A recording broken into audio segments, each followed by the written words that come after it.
Bonjour, j'ai décidé de vous proposer aujourd'hui une expression orale pour le DELF B2. Ça s'appelle les voitures autonomes et donc je vais utiliser un sujet développé avec un texte introducteur que je vais vous proposer juste après.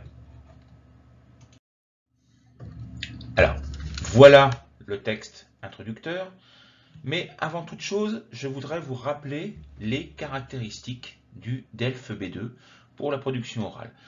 C'est ce que l'on appelle le point de vue argumenté. Donc vous aurez généralement 30 minutes pour le préparer. Donc ces 30 minutes-là, il va falloir en profiter pour bien lire le texte, trouver une problématique, trouver un plan et trouver les idées qui vont dans le plan, c'est-à-dire les exemples, les arguments et les exemples qui accompagnent ces arguments. Donc ce n'est pas si long que ça. Il faut bien se préparer, il faut s'entraîner pour pouvoir le faire dans le temps qui vous est donné, le temps qui vous est imparti. On vous aurez toujours le sujet présenté de la même manière. Vous dégagerez le problème soulevé par le document ci-dessous, vous présenterez votre opinion sur le sujet et de manière argumentée. Donc ce sera toujours de cette manière-là qu'on vous présentera le sujet. Il faut absolument que vous argumentiez votre opinion.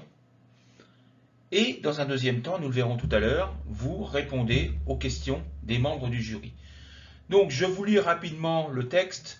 Tesla, Navia, Ford, Mercedes, BMW ou encore Apple se sont lancés depuis plusieurs années dans la voiture autonome. Fer de lance de la Smart City et des nouvelles formes de mobilité qui se dessinent, cette technologie est l'objet d'une guerre qui devrait bientôt arriver sur nos routes. Mais malgré des avancées positives, les freins restent encore nombreux pour les industriels comme les utilisateurs.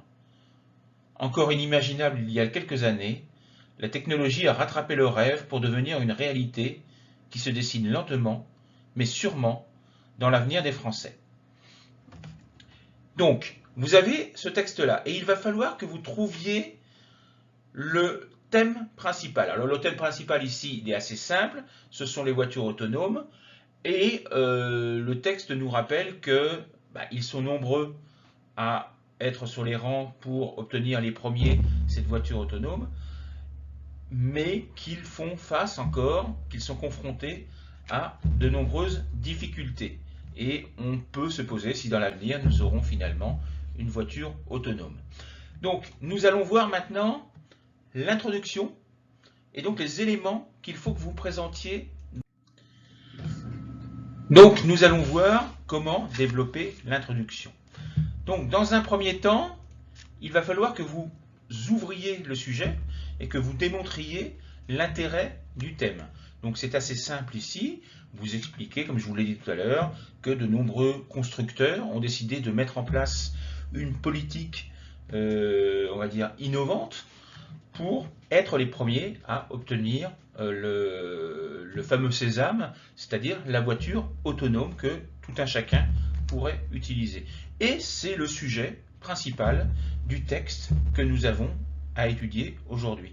Donc c'est un article de journal.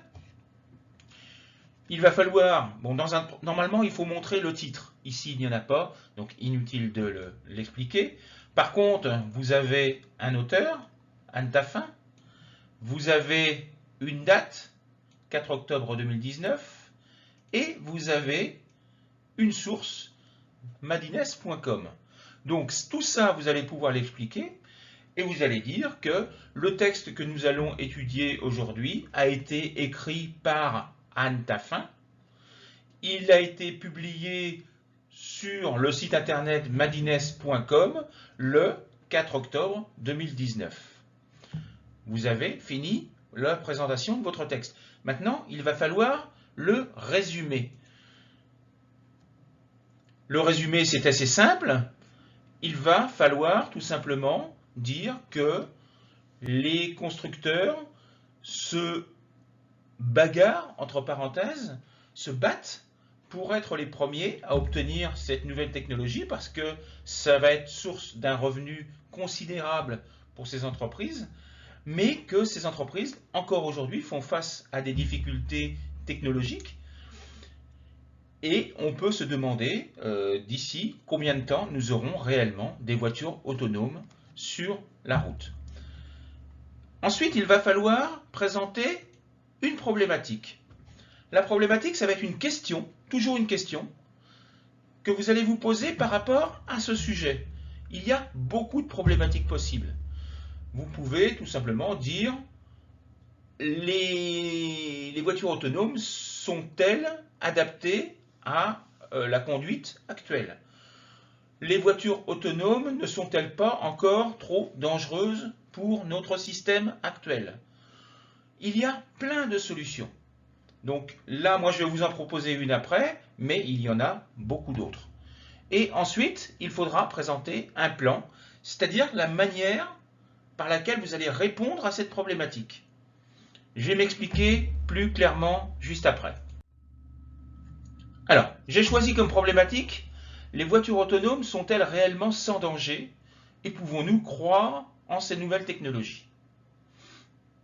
Là encore, je le répète, il y avait beaucoup d'autres solutions. Le plan, il est simple, ça va être avantage, inconvénient ou inconvénient, avantage.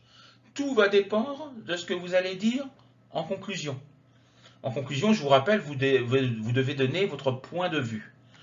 Donc si votre point de vue personnel, c'est que les voitures autonomes sont réellement intéressantes, il va falloir que vous commenciez par les inconvénients. Ensuite, donner les avantages et confirmer ces avantages avec votre point de vue. Si au contraire vous avez un avis négatif, il va falloir que vous commenciez par les avantages, ensuite les inconvénients et finir par démontrer que ces inconvénients vous permettent de prendre cette décision de dire les voitures autonomes ne sont pas adaptées. Je vais vous donner un autre exemple pour bien comprendre l'organisation des idées. J'habite en Bretagne et imaginons que je veuille faire la publicité de la Bretagne, donc cette région française maritime, on va dire. C'est une région qui est magnifique, mais il pleut régulièrement. Imaginons maintenant que je veuille faire la publicité. Si je commence par dire cette région, elle est extraordinaire, il y a des paysages magnifiques, vous pouvez faire des balades en vélo, des randonnées, etc., etc., du bateau, de la voile, des sports nautiques. Malheureusement, il pleut très très souvent et on ne sait pas, quand on va partir en vacances, si on aura du beau temps ou pas. La seule chose que vous allez retenir, c'est qu'il pleut souvent et que vous ne savez pas si vous pourrez profiter. Et vous allez avoir cette idée en tête, en Bretagne, il pleut. Maintenant, si j'inverse mes présentations, je dis, il est vrai que le temps n'est pas toujours adapté, mais les paysages sont magnifiques, etc., etc., etc. Là, cette fois-ci, vous allez retenir que les paysages sont magnifiques et vous allez venir en vacances en Bretagne. C'est la même chose ici pour l'expression orale. Vous devez d'abord commencer par les choses que vous ne pensez pas réellement, les choses les moins importantes, pour finir par les choses qui vous semblent les plus importantes et confirmer avec cette conclusion. Donc voilà, j'en ai fini pour l'organisation avantage-inconvénient. Toujours finir par ce que vous pensez vous. Alors, nous allons voir maintenant la partie 1, les avantages. Alors, j'en ai mis 3 parce que dans le temps qui vous est accordé, vous n'aurez pas le temps d'en présenter plus. Tout d'abord, la disparition du facteur humain. Ça veut dire quoi? Ça veut dire que actuellement, environ 70-80% des accidents qui ont lieu sur la route sont causés par l'homme. C'est-à-dire que c'est la personne qui s'endort au volant, c'est la personne qui ne maîtrise pas son volant, qui va trop vite, qui ne respecte pas le code de la route, etc., etc. Donc 80% des accidents sont causés par l'homme. Si nous avons des voitures autonomes, ces 80%-là vont disparaître, parce que la voiture, elle, ne fera pas d'erreur. Donc ça, c'est un avantage certain. Comme exemple, on peut très bien donner ce qui s'est malheureusement passé il y a 2 jours en France. Un chauffeur routier qui a perdu le contrôle de son camion, qui a traversé la chaussée, qui est rentré dans une autre voiture qui arrivait en face et qui a tué 4 enfants. Ceci ne serait pas arrivé avec une voiture autonome. Il y a énormément d'exemples comme celui-là. Nous avons les déplacements possibles pour tous également. C'est un autre exemple d'avantage certain pour la voiture autonome, c'est qu'actuellement, il y a beaucoup de personnes qui ne peuvent plus se déplacer parce que physiquement, ils ne sont plus capables de conduire, tout simplement. Ce sont les personnes âgées. Les personnes âgées ne peuvent plus actuellement, pour beaucoup d'entre elles, se déplacer. Ce sont également des personnes, par exemple, malvoyantes. Elles pourraient très bien monter dans leur voiture, dire reconnaissance vocale, je veux aller à tel endroit, et la voiture va les emmener directement à cet endroit-là.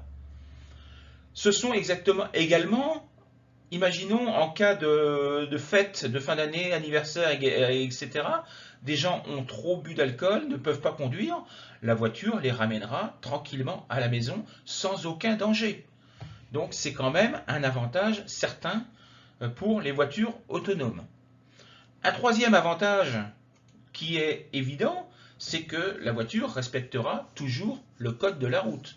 Elle respectera également la situation, c'est-à-dire qu'en fonction de l'heure, en fonction de la circulation, elle choisira un circuit, un trajet qui sera le plus adapté pour vous, mais également pour l'environnement. Il n'y aura pas d'accélération, il n'y aura pas de freinage. La plupart des voitures autonomes seront électriques, donc c'est un plus également pour l'environnement. Donc vous voyez qu'il y a quand même beaucoup d'avantages. Malgré tout ça, il y reste de nombreux inconvénients. Tout d'abord, les technologies ne sont pas forcément au point. On a vu très souvent des exemples avec Tesla ou etc. où la voiture est totalement perdue quand il pleut fortement, quand il neige, en fonction des températures, il y a encore des difficultés. La voiture n'arrive pas à se repérer non plus sur toutes les routes, parce qu'il faut que les routes soient bien repérées, qu'il y ait bien des marques centrales, des marques latérales, pour que la voiture sache exactement où elle est, puisqu'elle fonctionne uniquement par caméra. Donc, les technologies ne sont pas forcément adaptées. On a l'exemple d'un accident qui a eu lieu sur une voiture Tesla au Japon, je crois, ou en Corée, où une voiture est rentrée réellement dans un camion qui avait eu un accident au préalable et qui était en travers de la route. La voiture n'a pas vu le camion et est rentrée directement dans le camion. Pourquoi? Parce que la couleur de la remorque du camion était la même que le ciel qui était derrière. Et la voiture n'a pas fait la différence entre le ciel et le camion.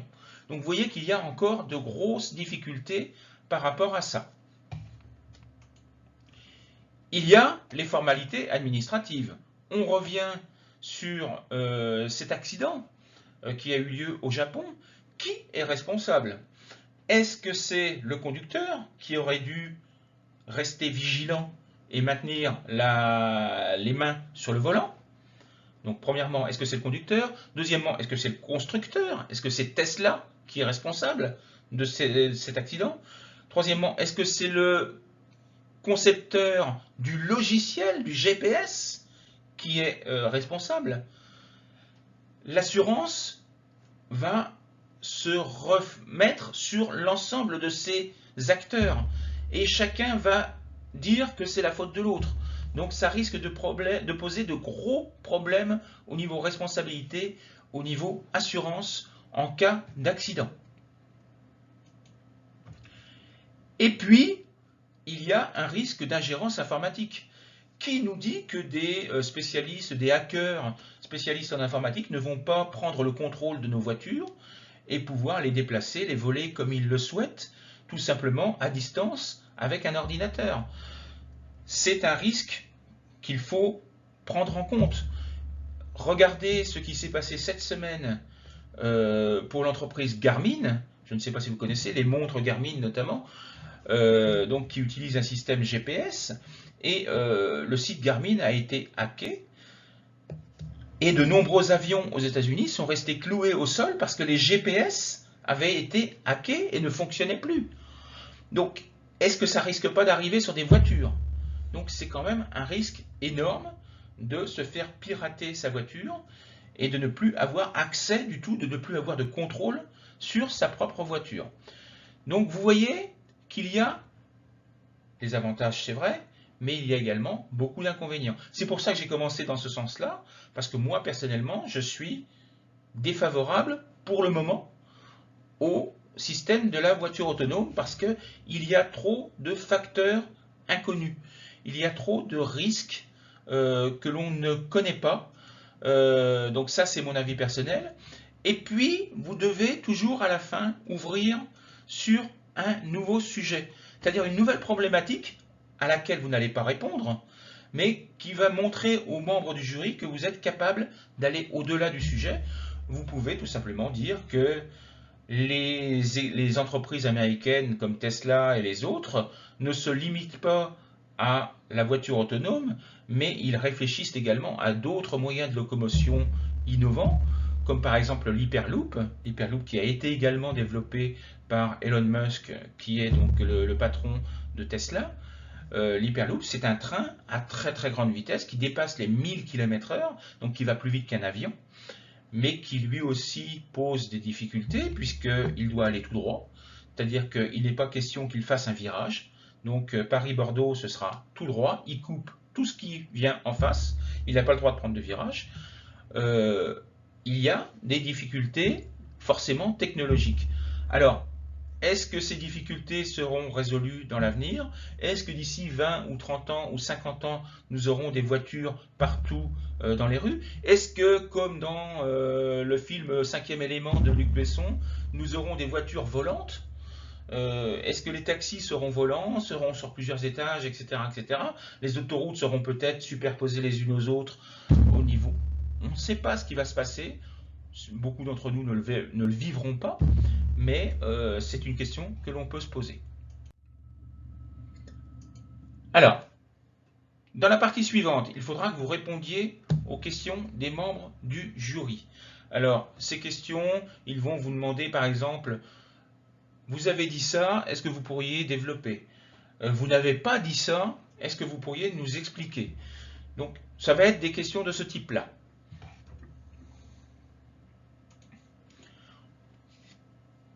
Pour le C1, là, ce que je vous ai présenté, c'est pour le B2, c'est-à-dire 2 parties avec 3 idées par partie. Pour le C1, généralement, on essaie de développer un petit peu plus et de présenter des arguments supplémentaires. Vous pouviez parler des raisons pour lesquelles on veut développer ces voitures, les types de voitures qui sont proposées. Alors, ça va de la voiture autonome individuelle au taxi. Uber, par exemple, essaye de proposer des taxis autonomes, sans chauffeur. Ce qui pourrait être également un plus pour la sécurité. Mais est-ce que ce sera un plus pour le chômage? Là encore, positif, négatif. Taxi autonome, sans chauffeur, très bien pour la sécurité, très bien pour l'environnement, etc. Mais tous ces chauffeurs, que vont-ils devenir? Donc, quel avenir pour ces voitures? Là encore, est-ce que dans 20 ans, on n'aura pas des voitures volantes, etc., etc. Donc, toutes ces idées sont développées dans mon manuel qui est à la vente depuis un mois environ, qui s'appelle 60 fiches argumentatives par thème. Si vous êtes intéressé, je présente donc 60 thèmes comme celui-là. Si vous êtes intéressé, vous pouvez me contacter par mail et je vous l'enverrai contre 10 €. Voilà, j'en ai fini pour cette présentation. À bientôt. Au revoir.